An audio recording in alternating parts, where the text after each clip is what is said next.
Nepal has the highest mountains of Earth and an abundance of natural resources, mainly water.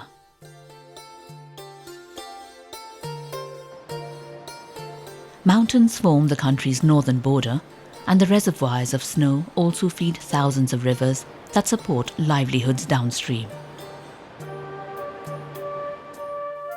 The natural and cultural diversity of the country attract tourists from all over the world. The mountains are also a reality of life for the communities who live there. पहिरो आछ हबौदो त्यो पानी आउँदा बित्तिकै डङडङ गर्ने हामी बच्चा सुमालेर खिलखिल खेल्दा मरियो भनेर भित्त पस्यो र हामी ढोका लाएर एकपल्ट त्यो परताको हुट पनि यहाँ माथिको पनि नै आएर यो गोडमा टुनी घरको मध्य ताल पर्यो पानी अनि बच्चा टुकेर खिलादै बस्यौं भित्त अब मरे पनि मरियो भनेर. Despite the abundance of water, Reoli Nepali is among the thousands of villagers living in the mountains who do not have enough water to get on with their daily lives. There used to be a drinking water system nearby, but an unseasonal flood washed it away 3 years ago. Since then, these villagers have been sharing water with another community and have to wait until others have taken their turns. वहाँ तिम्रो धारो बुनाएर खाऊ भन्दान अनि झगडा पनि कति भइसक्यो किन त त्यहाँ नि हाम्रो धारो भनन के हामी कुम्जुरीबाट अडी राखे हुन्छौ सबैले भरेर लास्टै पछाडी बल्ल भन्न हामी पाउँदा हौ त्यसका लागि बेले हामीले गुडन गरेको. The flood in the month of October had caused widespread damage to the system that villagers had used for generations. With the water system damaged, they had two choices: to take what other villagers let them have, or trek 3 hours to the Karnali River to fetch water. Such unseasonal floods result from extreme weather events caused by the changing climate. Nepal is not a major contributor to global warming, but has been facing some of the worst impacts it is having on the changing climate. As a strategy for survival, today many villages across Nepal are trying to adapt to the changes.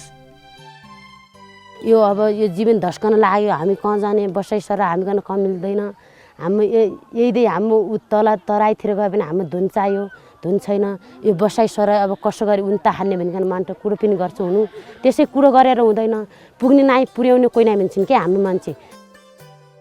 पानीको विशेष गरी समस्या छ त्यसले गर्दाखेरि यहाँका समुदायहरूलाई धेरै ठुलो समस्याहरू केन्द्रित भएको छ बेलामा धानहरू नपाक्ने बेलामा खेतीहरू नहुने अनि त्यसपछि के अब यो अब के भन्छ यो गरिबीले चेप्दै जाने त्यस्तो समस्याहरू यो पानीको कारणले आइराखेको छ. अर्कातिर हेर्दाखेरि वन जंगलहरू फडानी भइराखेको छ त्यसले गर्दाखेरि पनि धेरै ठुलो समस्याहरू आइराखेको छ. यो समस्याहरूको न्यूनीकरण गर्नको लागि यो जलवायु परिवर्तनले पनि महत्त्वपूर्ण भूमिका खेल्नेछ भन्ने हामीले आशा छ. The government of Nepal estimates that 1.9 million people are extremely vulnerable to climate change impacts. Nepal is ranked as one of the most vulnerable countries in terms of climate change impact.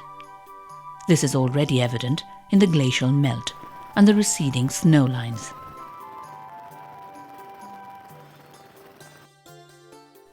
Further, many parts of Nepal experience extreme climate-induced events such as heavy rains, floods, and landslides every year.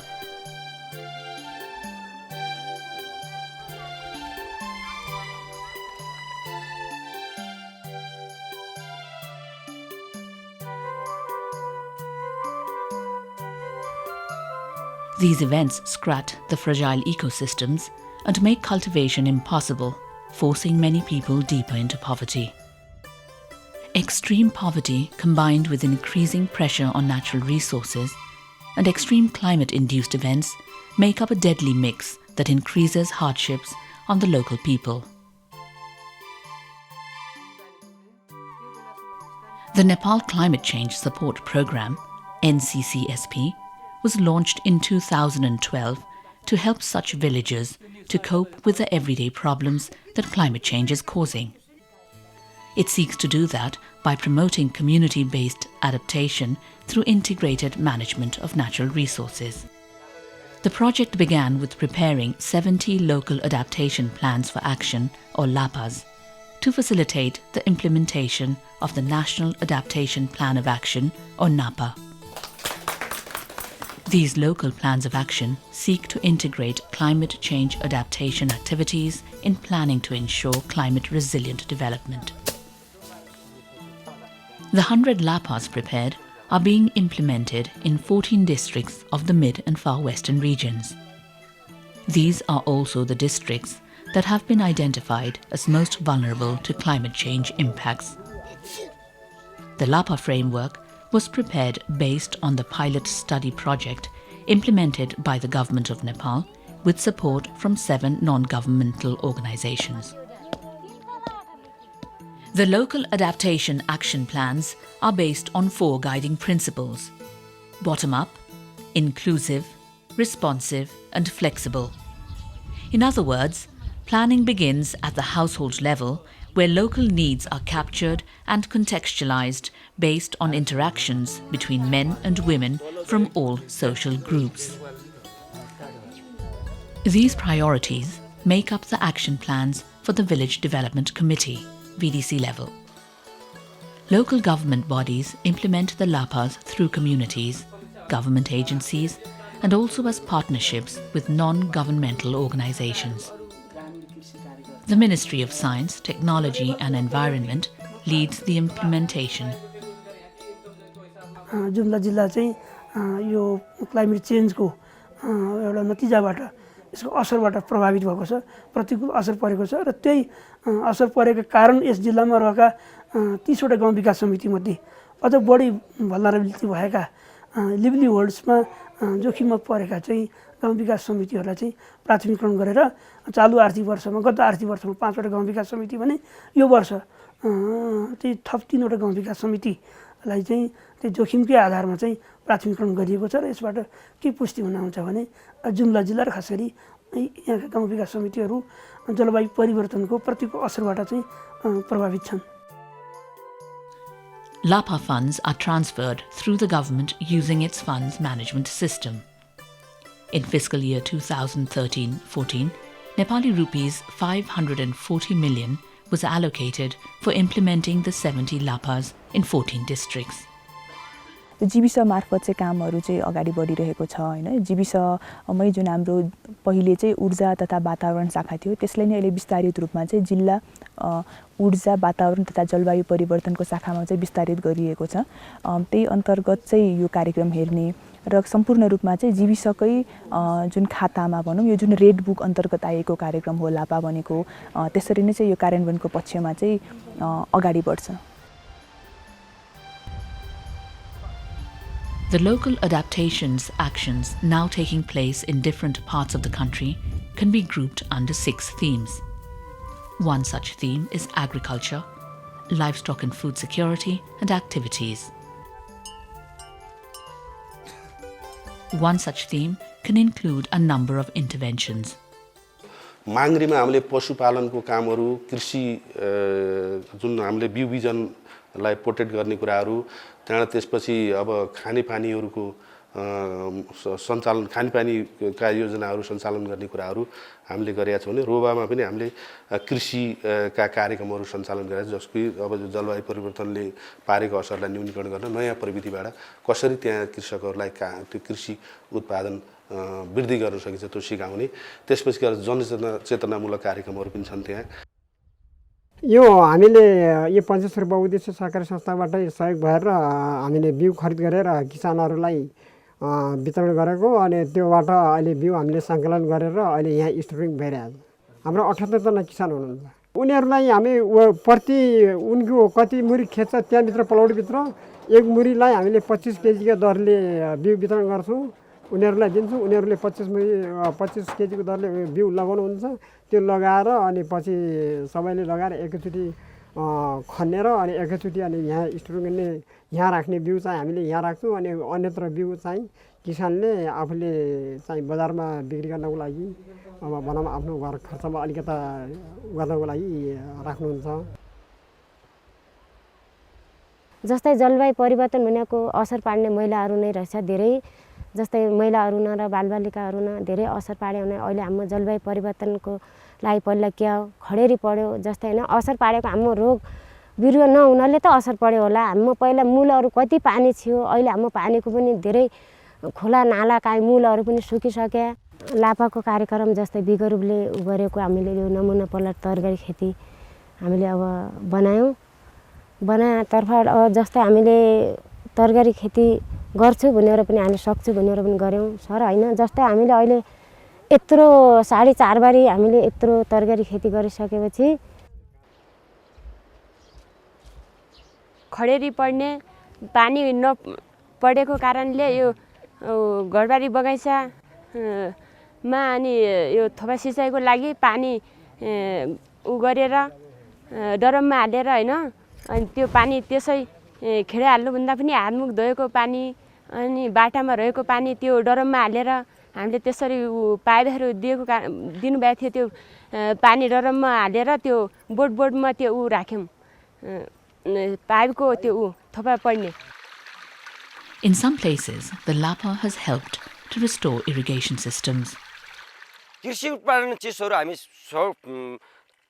सहयोग अनुसार हामी जे पनि गर्न सक्छौं अहिले गहुँ फल्ने जौ फल्नेमा पनि हामीले धान रोपाई गरेर छोडौँला भन्ने हाम्रो आशा हो सिँचाएपछि अब फाइदा अब पछाडी विशेष होला ज भन्ने आशा लाग्छ र बाउबाजेले जस्तो अब उही बिउ मारै नछर्ने अलि परिवर्तन हुने भन्ने कुरा चाहिँ अब हाम्रो चाहिँ त्यो गरी सोच गरिरहेछ It is also supporting the establishment of forest and high-value herb nurseries and plantations. अब हामीले यो जंगल जग्गा पनि हामीलाई सुख हुन्छ हामीले यसैमा स्याउला सोर्छौं मल गर्दाखेरि यो रुखकै स्याउला चाहिन्छ खाना खाँदाखेरि यो रुखै चाहिन्छ काटै चाहिन्छ बुनै चाहिन्छ बुन नभएर हामी बाँड्न सक्दैनौं sir The program is also assisting villagers to raise goats and sheep, which is an important source of proteins and incomes in the mountains.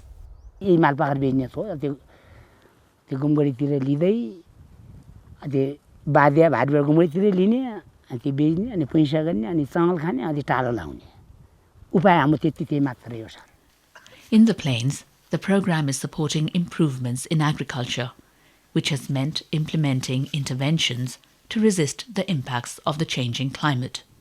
मकै अब पाकिसकेपछि धान हुन्छ सर त्यसमा चाहिँ धान काटेर सर लाही छर्ने तोरी सरिसकेपछि अनि फेरि चाहिँ 3 बाली हुन सक्छ मसुरो तोरी र मकै यो सर लापा संस्थाले अनुदान दिएको अनि त्यसपछि हामीहरूले यो कृषि विशेषज्ञसँग सल्लाह लिएर अनि यो केरा रोप्यौं अनि बोडी मकै अनि भेन्डी पनि उत्पादन गर्न सकिन्छ मिश्रण बालीमा भन्ने कुरा थाहा पाएर त्यो गरेको अब यो कस्तो भने चाहिँ अब आकाशे भर नभए पनि अब यो बोर्डले गर्दा पनि गर्न सकिन्छ अब आकाशे भर जस्तो धानको लागि अब हामीले बर्खाको रोक्नु पर्ने हुन्छ बर्खा नै चाहियो यसको लागि कुनै अब यो मौसम चाहिदैन कि तपाई बर्खा हुनुस् हिउँद हुनुस् कुनै समय हुँदैन यसको एउटा सिजन हुन्छ अब लगाउने फागुन देखि अब यो हुँदो रहेछ यो अषाढ साउनसम्म लगाउने हुँदो रहेछ अनि त्यसपछि बोरको व्यवस्था गर्ने अनि त्यहाँबाट सिँचाइ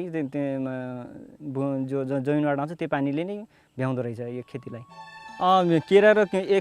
केराको दूरी बोडाको दूरी 5 फुटको छ अनि त्यो बीचमा हामीले मकै बोडी खाली ठाउँ भएकोले अब त्यो एक्स्ट्रासम्म त्यति खाली रहने भएकोले हामीले त्यो बीचमा पनि के निकाल्न सकिन्छ भन्ने हिसाबले त्यसमा बोडी भेन्डी मकै लगाएको छौं Similarly, the other major themes are forest management and biodiversity, alternative energy, climate-induced hazards and physical infrastructure, health, human resources and capacity building, and livelihoods.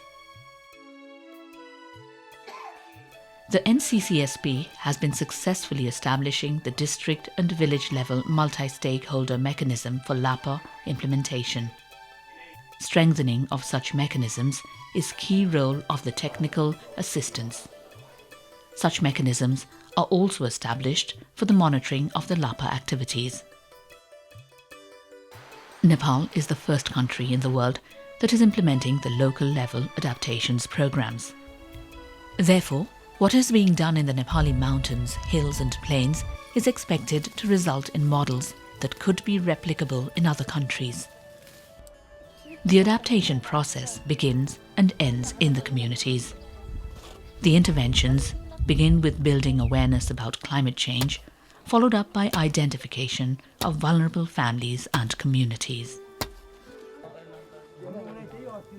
The next step is the search for adaptation approaches and formulation of adaptation plans.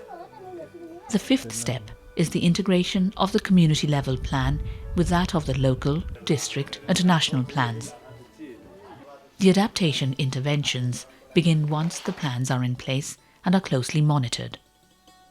Information from monitoring helps refine the plans and continue implementation. A large number of organizations are involved in the implementation of LAPAs. Centrally, the process is led by the Ministry of Science, Technology and Environment, with the Ministry of Federal Affairs and Local Development as an implementation partner. यो लापा कार्यक्रमको एक्टिभिटिजहरूको कार्यान्वयन, अनुगमन, मूल्याङ्कन लगायत उठेका विभिन्न इस्युजहरूका बारेमा जिल्ला समन्वय समितिको बैठक बसेर सबै लाइन एजेन्सीहरूबाट प्राप्त सुझाव फिडब्याक र यो जिल्ला आयोजना कार्यान्वयन कार्यालयबाट प्राप्त सुझाव र अन्य नागरिकहरूबाट र गाउँ विकास समितिहरूबाट प्राप्त भएका सूचनाका आधारमा यस कार्यक्रमलाई प्रभावकारी रूपले कार्यान्वयन गर्नको निम्ति चाहिँ र समीक्षा गर्नको लागि चाहिँ बैठक बस्ने गरेका छौँ। खास गरी कृषि, पशु विकास, महिला विकास, वन, वातावरण लगायत र गैँसेसहरू लगायत सम्बन्धित सबै सरकारवालाहरू यसको सदस्यको रूपमा हुनुहुन्छ र उहाँहरूसँग बसेर चाहिँ हामीले समीक्षाहरू गर्ने, समन्वयहरू गर्ने गरेका छौँ। The Alternative Energy Promotion Center and UNDP provide technical advice. Then there are 4 regional hubs for providing technical backstopping to the districts. The district development committees lead implementation in the districts. The 14 districts implementing LAPAs have environment, energy and climate change sections. And in the villages, there are similar coordination committees. Service providers, line agencies, user committees or the DDCs implement the activities on the ground. The LAPA is supported by UK Aid and the European Union. UNDP provides technical support to the project under the Nepal Climate Change Support Programme.